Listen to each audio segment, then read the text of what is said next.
What's up, everyone? Hope everyone's doing well out there, getting on with your daily training mileage, getting those extra workouts in, and hopefully training for something going on in the future. Anyways, guys, thank you for watching. If you haven't done so already, please hit that subscribe button down below. Also, click that bell for notifications when new content drops. I'm going to do better about getting more stuff on here on YouTube. And if you like this video at the end of it, please give it that thumbs up. That really helps the channel and spreads the channel out to get to a better audience. Also, if you really like the content that's on this channel and you feel that this could help you or your running mates, please share this video with your friends. As always, guys, let's get into it. So today we're going to be talking about the Asics Glideride 2. Yes, the Glideride 2. First, we're going to get into the stats and features of this shoe right here, and some of the things that I like about it, and some of the things to compare to the old model, the Asics Glideride version 1. Now, the stats and features on this shoe, this is weighed in at 10.1 ounces in a men's US size 9. So a little bit on the heavier side of a shoe. And the stats on this, 26 millimeters of stack height of flight foam in the forefoot and 31 in the rear. That gives us a 5 millimeter drop. That's a 5 millimeter offset from heel to toe. It also has guide sole technology on it. We'll get into that here in a second, and a couple of other little features on this thing as well. All right, so I have taken this out. I've done about 22 miles in this thing already.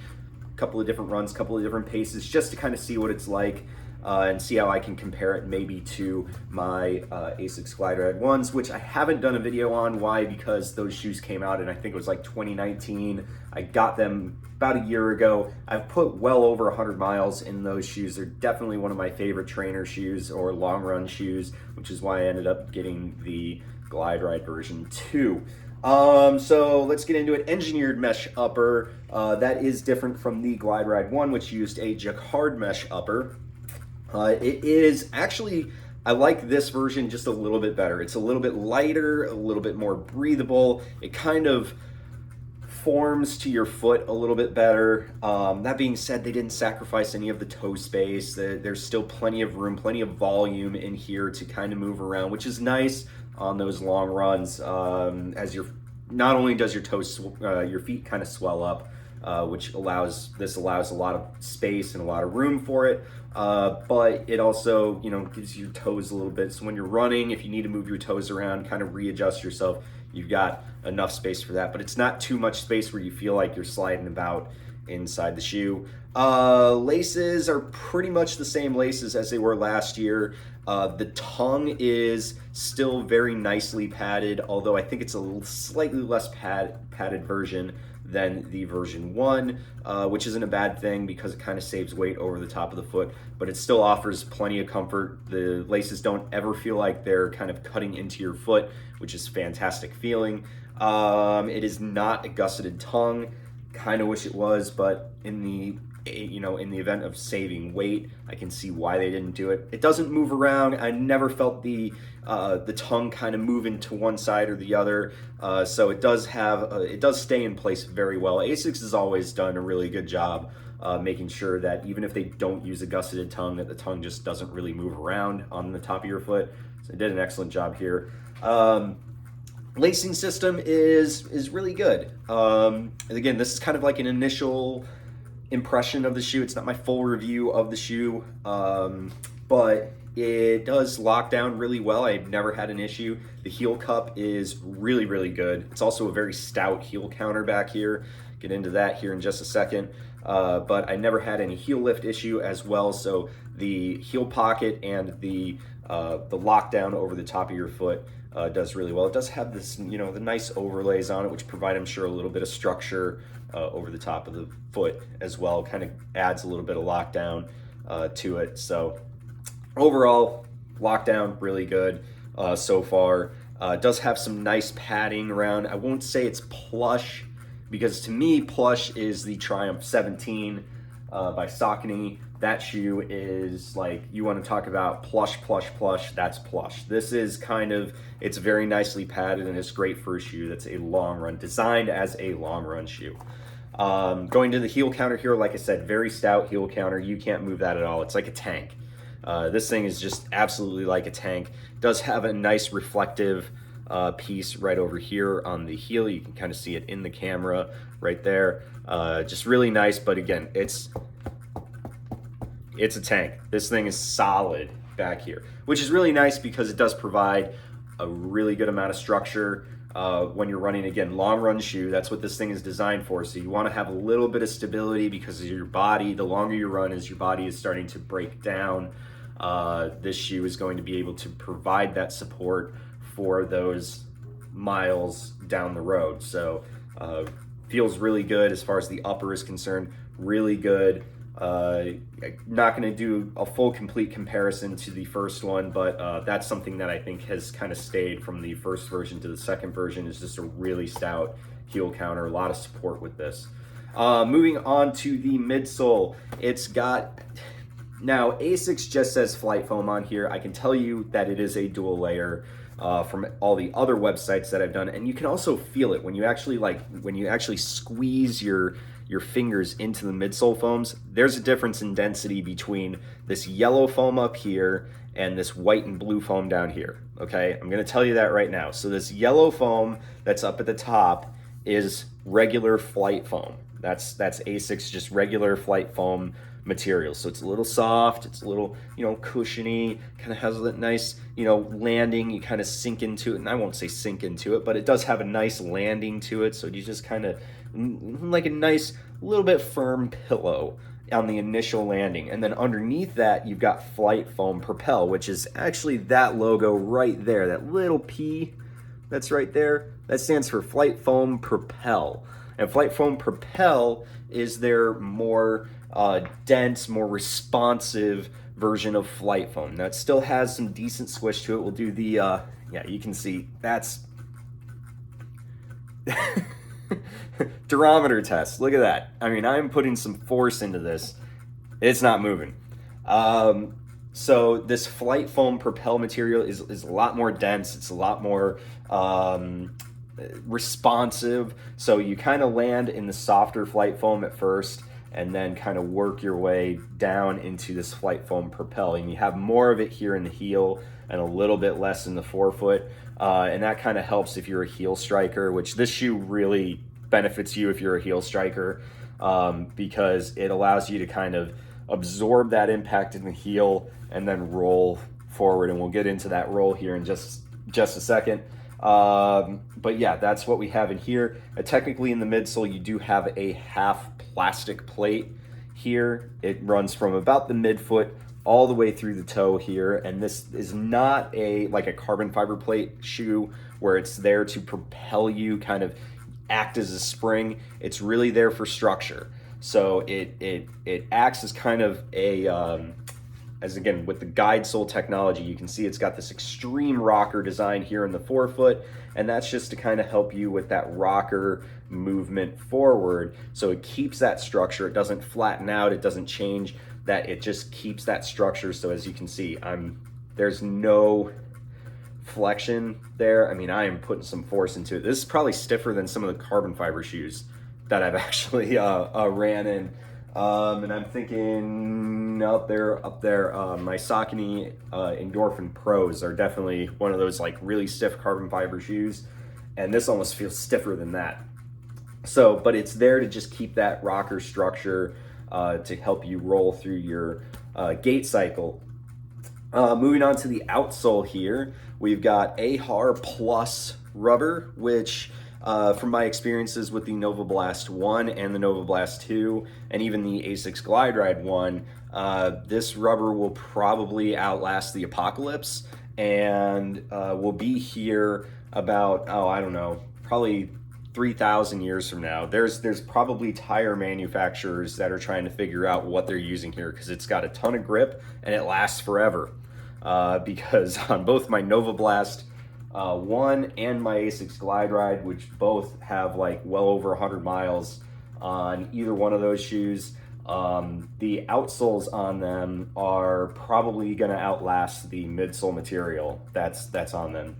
So just kind of throwing that information out there as well. So yeah, it's going to last a very long time. So this shoe, again, it's a high mileage shoe, and with the way that the midsole density is, with the way the outsole is, this is a shoe that you're going to keep around for a very, very, very, very, very long time.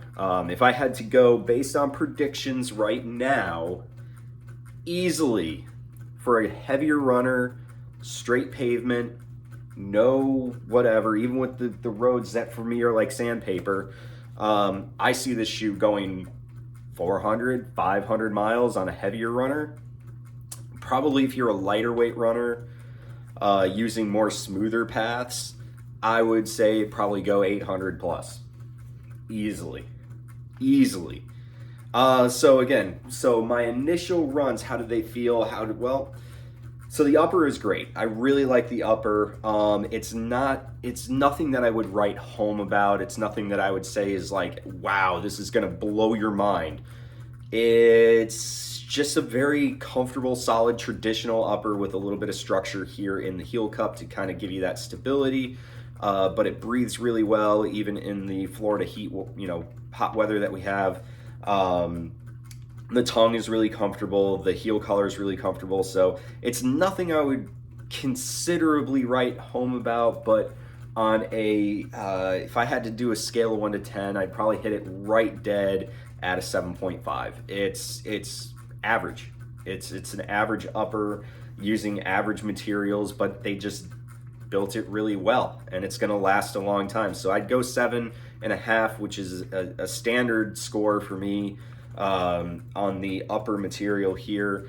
Midsole material, because of what's here, it's a very firm ride. Okay, so let me kind of go on that. It's a very firm ride. If you're expecting a high stack shoe like this, again, 26 in the forefoot, 31 in the heel, so it's a pretty decently high stack height shoe. I won't say it's totally maximalist, but it's definitely up there in the high stack height category. If you're expecting something with a high stack height that is going to have a lot of squish and a lot of comfort to it, I think our mentality is kind of the Hoka One things. They have a lot of stack to them, but they're also like pillows underneath your feet. This is not that same thing. It is definitely more responsive. It is definitely a firmer ride, and that's not a bad thing. If you are a heavier runner such as myself, sometimes the firmer rides are actually a little bit better because, for one, we can compress these midsole materials a lot better. So for us, some of us that are heavier runners or stronger runners, shoes like this might actually benefit us a little bit more than maybe some of the softer shoes will. The softer shoes, maybe those are a little too compressive for us, so we need something that has a little bit more firmness to kind of absorb our body weight a little bit better. And this shoe does a very good job at it. The first one did as well, and this one still does a really good job at that. So the midsole, again, if you're looking for a little bit of a firmer ride, it does break in a little bit over the miles. Once I got to about mile 15 in this shoe, it really started to feel like it was molding to my foot a little bit better. And I have a feeling that even as I progress with this shoe a little bit more, it's probably going to feel even better. So it's just a shoe that takes some time to break in, is basically what it is. So midsole, if you like a firmer ride, this is going to be a shoe that works out well for you. If you want a shoe that's going to last a very long time, especially with that AHAR Plus rubber underneath, this is a shoe that is going to be great for you. Price point, $150 US for this shoe. I'm actually going to give that a big thumbs up there. It's going to be a big thumbs up for the $150 because this is a shoe that, again, it's going to last you a long time. It would not surprise me that if you're using this as your long run shoe, so you're putting it out there for half marathon distance or higher, and you do that once a week, twice a week, whatever, I really feel like this shoe is going to be what's good for you. And it's going to last you a very long time. So 150 bucks for a shoe that's probably going to last you a year, maybe even longer. I think is actually incredible value, to be completely honest with you. And especially the scientific research that they put into this shoe is really fantastic. So that guide sole, and I want to get into that just real quick. So the guide sole technology, if you haven't watched videos on these type of shoes at all, the guide sole technology is there to kind of help you through your gait cycle. It's supposed to help you, it's supposed to reduce the load on your ankles, on your calf, on your Achilles. So this muscle group kind of right back here, as it connects up to the back of your foot, it's supposed to reduce the amount of energy that is being used by that particular muscle group, and it's supposed to also help reduce the motion and movement of those muscles back here. So this is kind of a shoe that if your legs are beat up, they're tired, they don't really want to work too hard, you've worked them out so much, this is a shoe you kind of hop in and just put in those miles, because it's not going to beat your legs up too much, especially the calf and the Achilles. You can kind of put in those mileage. It's not a fast shoe. It's just a shoe that kind of helps you put in your mileage. So it's kind of, I won't say it's an easy pace shoe, because it wants to pick up the pace a little bit more than an easy pace, but it's definitely a shoe that I would say, probably if you're going based on effort, about a 6 to a 7 out of 10 effort, maybe a 5 out of 10 effort you can do in this shoe. But anything less than that, which would be recovery pace or a super easy pace, that would be a 3 or 4 out of 10. Probably want to pick a shoe that's a little bit different, and maybe a shoe that's a little bit softer. Other shoes to compare this to would be, trying to think, Saucony Endorphin Shift. That's really all I can put against it because of that rocker technology. Maybe, and even then it doesn't feel anywhere near the same. I was gonna say Hoka Clifton, but it doesn't feel the same. The rocker feels entirely different. So I would definitely say Saucony Endorphin Shift or the Saucony Axon shoes, I think would kind of fit into the same category. And yeah, so overall, I really like the way this shoe runs. I'm kind of breaking this in because when I do another half marathon, this is probably the shoe that I'm going to pick just to help me get through my mileage. I'm not a fast runner. I'm not going for a race. I'm just trying to complete the distance. And yeah, that's kind of how I feel about this shoe. And again, I don't feel like it's that heavy of a shoe. It seems 10.1 ounces is, people say it's heavy, but it doesn't feel like a heavy shoe. It really doesn't. Anyways, guys, thank you guys for watching. If you like this video, please give it a thumbs up. Guys, question for you, and it's more about you guys, not really about me, but if you guys are out there training and putting in the mileage for a particular event, what event are you training for, and what is the distance that you are looking to run? Please leave your comments in the comment section below. And guys, just be safe out there, get those miles in, and as always, enjoy the run. Thank you very much. Have a great day.